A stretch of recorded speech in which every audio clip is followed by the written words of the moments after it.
Hi guys, welcome to Visho Info. Cauliflower gravy எப்படி செய்கிறதுன்னு பார்க்கலாங்க. வீடியோக்குள்ளே போகிறதுக்கு முன்னாடி நீங்கள் இன்னும் நம்ம சேனலை சப்ஸ்கிரைப் பண்ணுன்னா சப்ஸ்கிரைப் பண்ணுங்கள். அப்படியே பக்கத்தில் இருக்கிற பெல் ஐக்கானை கிளிக் பண்ணுங்கள்.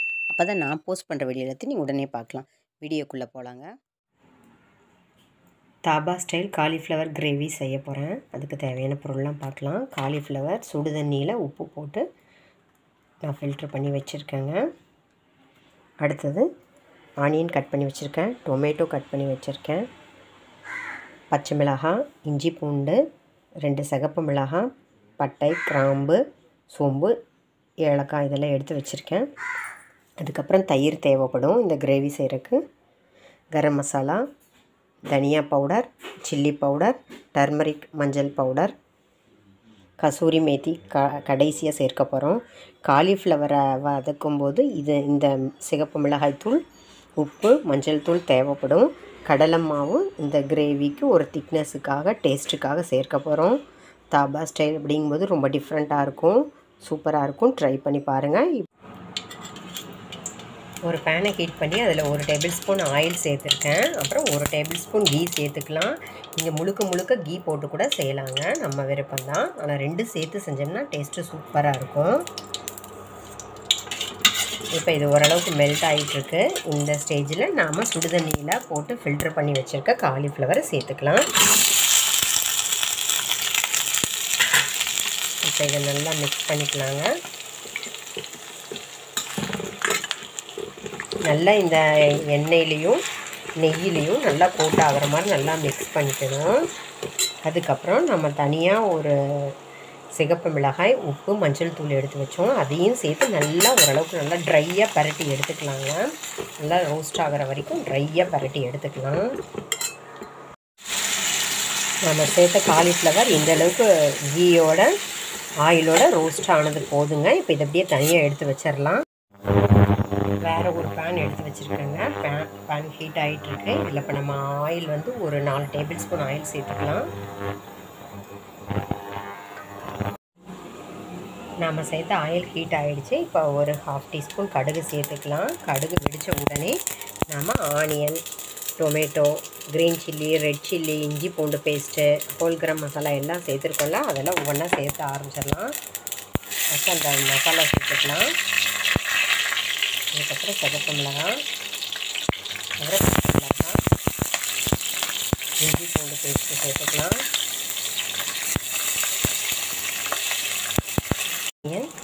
டொமேட்டோ சேர்த்திக்கலாம். நல்லா மிக்ஸ் பண்ணிக்கலாங்க.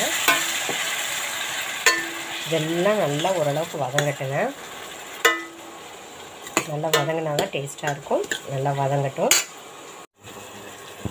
நம்ம சேர்த்ததெல்லாம் ஓரளவுக்கு நல்லா வதங்கிட்டு இருக்குது. இந்த ஸ்டேஜில் நம்ம எடுத்து வச்சுருக்கிற மசாலாலாம் சேர்த்துக்கலாம்.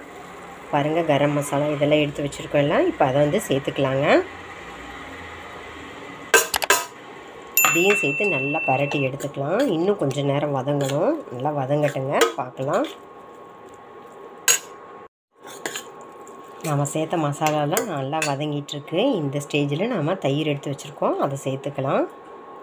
இதை நல்லா மிக்ஸ் பண்ணிக்கலாங்க. தயிர் எல்லாம் மசாலா கூட மிக்ஸ் ஆகிற மாதிரி நல்லா சேர்த்து இன்னும் வதங்கட்டுங்க ஒரு நிமிஷம். தயிர் சேர்த்து நம்மளோட கிரேவி நல்லா சூப்பராக ரெடி ஆகிட்டு இருக்குது. இந்த ஸ்டேஜில் நாம் காலிஃப்ளவர் வதக்கி வச்சுருக்கோம்ல, அதை இப்போ சேர்த்துக்கலாங்க.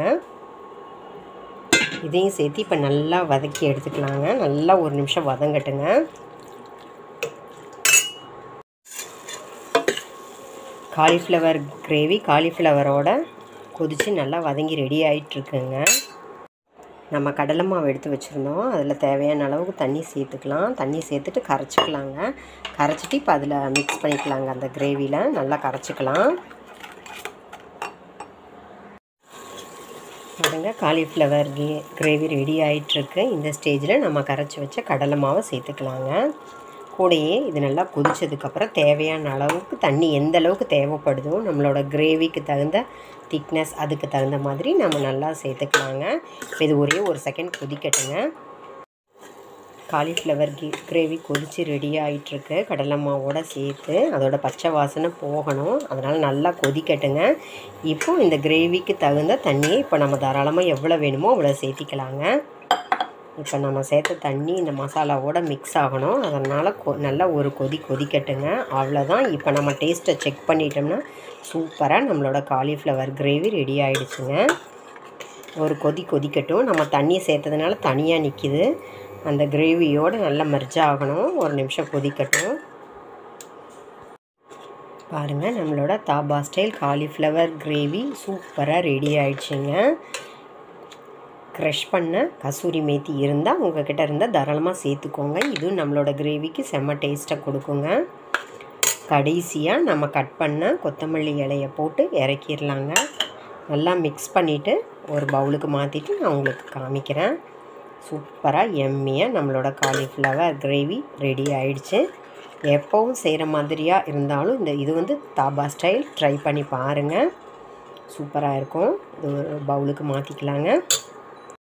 செம்ம சூப்பராக நம்மளோட dhaba style cauliflower gravy ready ஆயிடுச்சுங்க.